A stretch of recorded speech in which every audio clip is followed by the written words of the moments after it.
So, we'll see how long this video runs. This might be a two-parter, this might just be one part.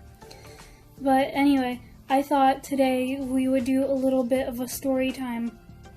So I have this book here in my lap that I wanted to read to you guys.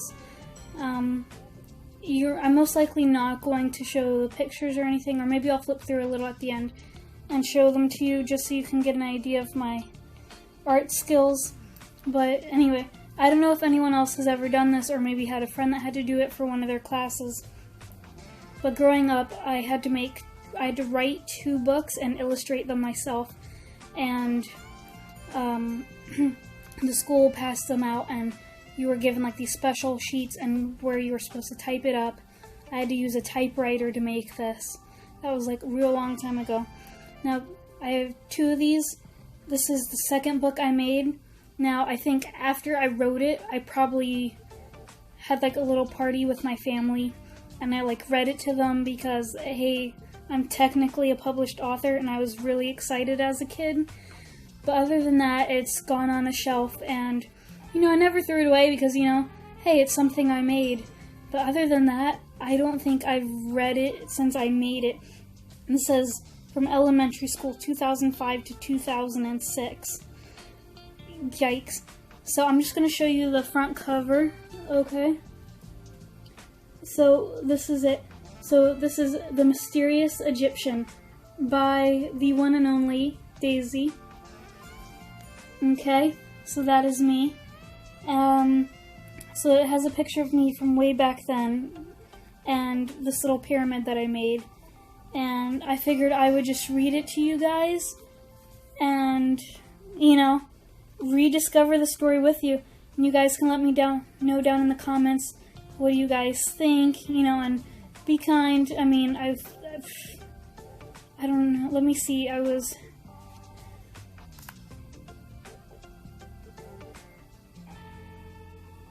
maybe 12 or something when I wrote this.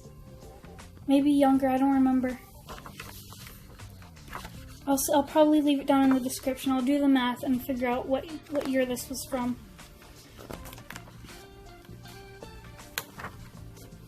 Okay, so once there was a village in Egypt. There was a pharaoh and queen with a daughter. The princess was named Cleopatra. They lived in a nice but dangerous village. There were always bad people, but out of all of them, Old Volcano was the worst. He kept trying to ruin the kingdom and become pharaoh. Old Volcano wanted power to become absolute ruler of Egypt. The pharaoh had no sons. Volcano knew that if he got rid of Cleopatra, he could become ruler. Therefore, the princess was in a lot of danger. That is why she had to wear a disguise every time she left the palace. It all started long time ago, when the Princess Cleopatra was born. Her parents loved her so much. She was a beautiful girl with long black hair and gorgeous black eyes. She grew up fast and learned about the world. Cleopatra always had to hide to be safe. She could rarely go outside. Cleo spent most of her time inside the palace. For that reason, she had very few friends.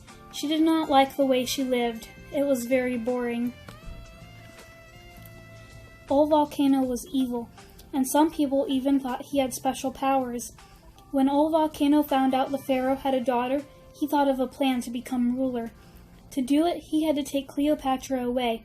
Volcano tried several times to eliminate Cleopatra, but always failed. Every time he tried, Cleo could have lost her life, so she was very scared. Her parents didn't like it either. They tried to find a way to help her be safe. All they could do was keep her inside the palace. When Cleopatra was 15 years old, she was tired of always being careful and hiding all the time. That is why she decided to find a new home, somewhere else where nobody would know her. At first her parents were going to say no, but it was for her safety and happiness. It was difficult for her parents to let her go, but they thought it was the best for their daughter. They said okay, but they wanted someone they trusted to go with her. They found a friend who said she would go. Her name was Hagar. Little insider. Okay, so this is the friend that I dedicated this book back when I made it, and so I included her in the story. Her name was Hagar. She had been a friend of the family for many years. They knew she would help her as if she were her own daughter. They packed for the trip and left. The two friends traveled through the desert, but it was summer and it was harder to travel. The desert was dangerous. It had a lot of snakes and scorpions. There were no water or food, only what they carried with them. It was very hot. They struggled and barely survived the journey. They were even attacked by some bandits. They had to fight them and run so they wouldn't be captured. But when all hope was about to be lost, the bandits ran off because they did not want to be seen. Cleopatra was so nervous she fell off But when all hope was about to be lost, the bandits ran off because they did not want to be seen. Cleopatra was so nervous she fell to the ground. It was so hard to get started again because they were traumatized. When they were ready to start again, they were more careful. The two friends had been left with no food or water. They were not sure if they could continue traveling. They had no choice but to continue. After a long walk, they came to a river. They found water and some trees with fruit to eat. When they thought the coasts were clear, they stopped and rested. To continue, they had to cross the river. Cleopatra had an idea how to swim, but her friend Hagar did not. Hagar tried to swim, but she couldn't. She could have drowned. Hagar felt terrible, but she had to let Cleo go alone. It was difficult for Cleopatra to continue by herself. She was not sure where she was going. Cleopatra was scared. It got colder at night, and she was again short on food and water. She couldn't carry many things on her own. Fortunately, she found a village before she was completely out of food. She was very happy, but also very tired. Cleopatra thought she had traveled far enough, so she decided to stay. She stayed in a little house with an old woman. She lived there for at least a year before leaving. She slept and ate in the house, but she preferred being outside. Every day she would go outside and work or play. It was a simple life, but she liked it. Cleopatra was able to go outside and make friends. When she went out, she got distracted and forgot about doing her work and chores. That made the old lady mad at Cleopatra. Cleo had a hard time following the old lady's rules, and she had to leave the house. She felt so lost and wanted to turn back, but in the end she changed her mind and continued traveling. She kept walking, and before she knew it, she was looking at water on a beach. She collected fruit and even made a boat from sticks and wood. She traveled by boat for many days until she came to a mysterious land. It was dark with... Hold on. There might be a typo here, you guys. It was dark everywhere. There were also strange sounds of animals she had never heard before. It was so creepy she fainted. When she woke up, it was day, and when she looked around, she was not scared anymore. Cleopatra started walking and looking around. There were lots of animals and trees. Cleopatra found a village with people. They were working and making things to eat. Cleopatra found out she was in South Africa. She stayed there only a few days because Ol Volcano was near the area. After all this time, Ol Volcano was still looking for her. Cleopatra got on the boat and sailed off. Cleo liked seeing all the clear blue water. It was there that she saw something amazing. She made her boat go towards it. Cleo was nervous, but she was braver now, and she went inside the cave. Cleo found out the little light came from a glass bottle. There was paper inside the bottle. It was an old treasure map. After a lot of thinking, Cleo decided to follow the map. She had to find China first. It would be difficult, but she thought Ol Volcano would not be able to find her there. At first, Cleopatra was excited, but did not know if she would like China. Cleo only stayed a little while until she found the treasure. She followed the map and went to a field of grass and dug where the map stopped. Cleo dug and dug until she found a case. It was hard for Cleo to open the case. She struggled, hit, and slammed the case, but it wouldn't open. It was at least an hour before Cleo sat on the case to take a break, and it opened. Cleo was happy with what she found. The case was full of diamonds, gold, and jewels. She was so excited she paid someone to take her back to Egypt. She couldn't even think about Ol Volcano. All she wanted was to share her good fortune with her parents and the people in her kingdom. Her parents were happy to see her again. They told Cleo that Ol Volcano had a terrible disease and died. Cleo's journey was over.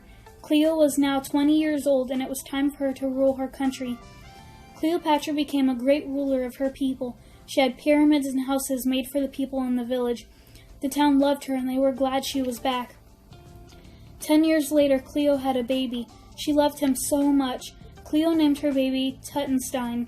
One day when Tutenstein was 10 years old, Cleo had to leave him alone. Cleo spent most of the day working with blueprints on how to build pyramids. Cleo also supervised the construction too. That day it was getting dark and she hadn't come home. Months passed and Cleo never came back. Some people said the spirit of Old Volcano took her away. No one really knew what happened to Cleopatra. Cleo's boy stayed with his grandparents until he was old enough to become pharaoh. Lots of people liked him. He lived the longest and became 47 years old. When he turned 48 years old, a volcano erupted near the kingdom. The whole village was lost and covered up. No one even knew the village had been there until an archaeologist discovered the area. One of the archaeologists wanted to find out what happened to Cleo. He dug and studied the city for a long time. He found out Cleo fell in a deep river. The river dried up later, and that is how he found her remains. Other archaeologists studied what happened on the village when the volcano erupted. Now we study and talk about what happened many years ago. That is the story of the mysterious Egyptian. The end. So you guys, that was the story of the mysterious Egyptian. So that wasn't as long as I thought it was. So this video's still running a little long, but I thought I could give some commentary. So obviously, because I wrote this book in school, I read about Cleopatra and the things I was learning. But a little insider is this actually wasn't based off of South Africa or Cleopatra or King Tut, any of those stories that I kind of alluded to that might have made sense as topics to learn in school. But instead, it came about when I was learning about Pompeii in school. Because what ended up happening is I learned about it and I thought it was really cool, and learning about how the volcano erupted and how that works and whatnot. And I kind of was interested in becoming an archaeologist. But what really inspired me, besides my friend that I dedicated the book to write this, was a nightmare that I had, a recurring nightmare that I had over and over as a kid. It started out with my family. We were in the living room like we were watching a movie, and it seemed like just a normal evening. And it was starting to get dark, and there was a volcano near where we live. And obviously that's not true considering we live in Florida, which is very flat land. And there's no volcanoes here. But anyway, there was a volcano and it decided to erupt. And all of us could see in the sky that it was erupting because there's this little window in my door, in the front door. And, we panicked and we couldn't leave the house, and the lava started coming inside. And we were basically killed in this volcano, and that's a little dark, hence why it was a nightmare. Anyway, so we were all covered up in the lava, and that's how my family died, myself included. Now, if you could imagine being encased kind of like styrofoam, that's kind of the feeling I got.